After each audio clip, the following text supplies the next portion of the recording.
आगे बढ़ते हैं और अब हम बात उस खतरे की करेंगे जिसे हम काफी हद तक भूल चुके हैं, लेकिन इस खतरे ने एक बार फिर से दस्तक दे दी है और इसका नाम है कोरोना।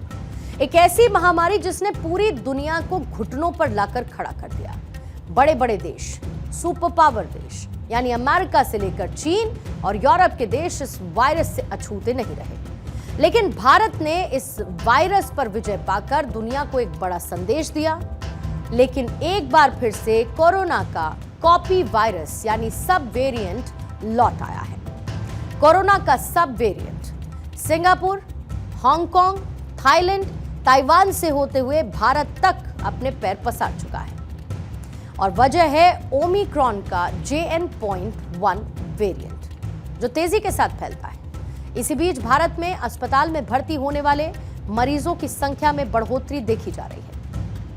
लेकिन साथ ही आपको यह भी बताते हुए कि हमारा मकसद आपको कोरोना के इस नए वेरिएंट से डराना बिल्कुल नहीं है, लेकिन मकसद है कि आप अलर्ट रहें, क्योंकि इसके लक्षण सामान्य हैं, लेकिन वायरस किस हद तक म्यूटेट हो चुका है और भारत के लोगों की इम्यूनिटी अभी किस स्तर पर है, उसकी परीक्षा इस बार के संक्रमण में भी देखने को मिलेगी।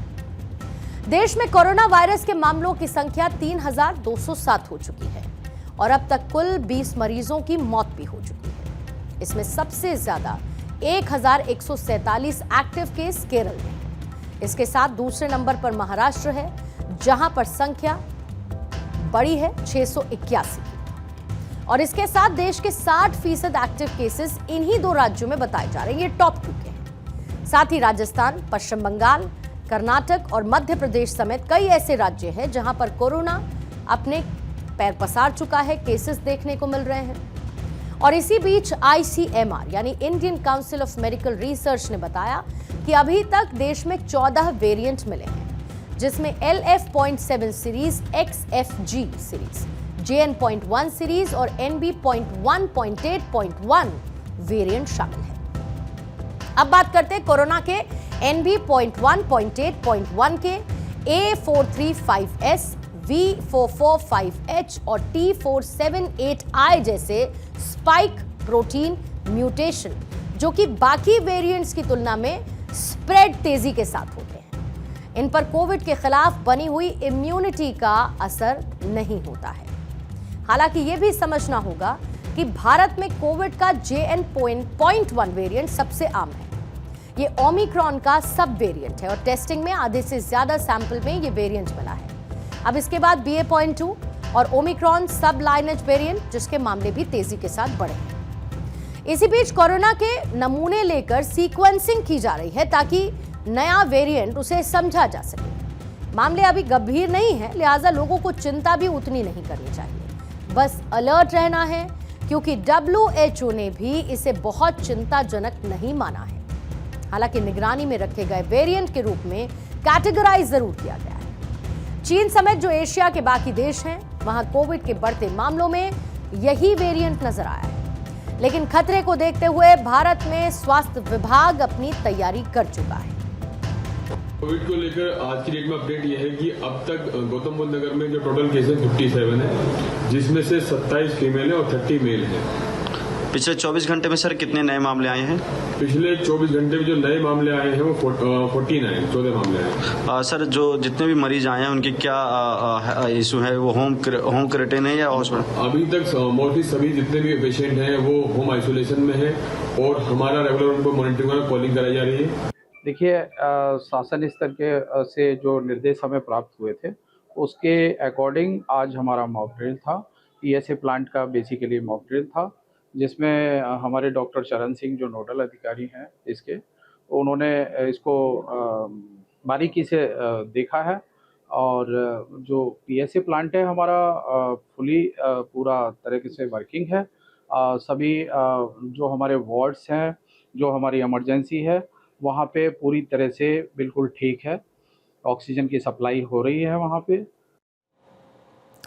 अमेरिका की जॉन हॉपकिंस यूनिवर्सिटी के मुताबिक JN.1 बाकी वेरिएंट्स के कंपैरिजन में ज्यादा आसानी से फैलता है, लेकिन यह बहुत गंभीर नहीं है। दुनिया के कई हिस्सों में यह सबसे आम वेरिएंट इस वक्त बना हुआ है। JN.1 वेरिएंट इम्यूनिटी पर सीधा इंपैक्ट करता है, JN.1 ओमिक्रॉन के BA.2.86 का एक स्ट्रेन है जिसे अगस्त 2023 में पहली बार नोटिफाई किया गया। दिसंबर 2023 में WHO ने इसे वेरिएंट ऑफ इंटरेस्ट घोषित किया था। इसमें करीब 30 म्यूटेशंस हैं जो कि इम्यूनिटी को कमजोर करते हैं। JN.1 वेरिएंट के सिम्टम्स कुछ दिनों से लेकर हफ्तों तक सस्टेन कर सकते हैं।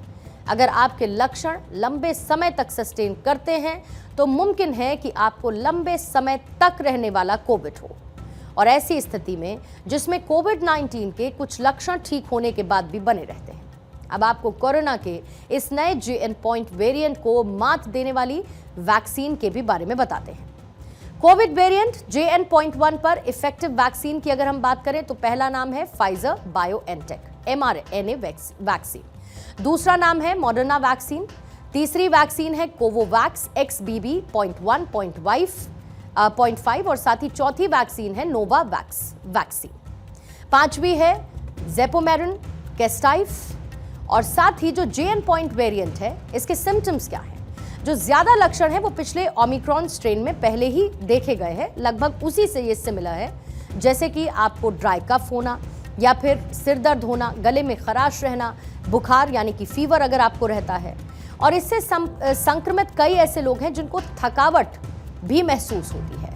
कुछ ऐसे मामले हैं जिसमें आपके सूंघने की शक्ति चली जाती है, और एक ऐसा सिम्टम है JN.1 वेरिएंट का जो कि सबसे ज्यादा बार देखा गया, यानी कि डायरिया।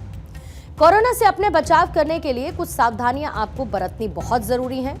हालांकि ऐसा नहीं है कि ये सावधानियां कोई नई हैं, क्योंकि इससे पहले कोविड की पहली, दूसरी और तीसरी लहर में इन सावधानियों को बरतने के लिए आप जी तोड़ कोशिश कर चुके हैं। करना क्या है आपको कि भीड़ भाड़ वाली जो जगह है वहां पर आप जब भी जाएं तो पहले अपनी नाक को कवर रखते हुए मास्क का इस्तेमाल करें, क्योंकि मास्क ये वो कवच है जो कि इस वेरिएंट से आपको काफी हद तक दूर रखेगा। कई ऐसे कोविड एक्सपर्ट्स हैं जो ये मानते हैं कि भारत में वैसी कोई गंभीर स्थिति बनने की संभावना ना के बराबर है, लेकिन फिर भी तैयारी पुख्ता तौर पर जरूरी है। और सबसे इंपॉर्टेंट, पैनिक आपको नहीं करना है, जागरूकता फैलानी है, जागरूक रहना है और साथ ही खुद को सेफ रखना है।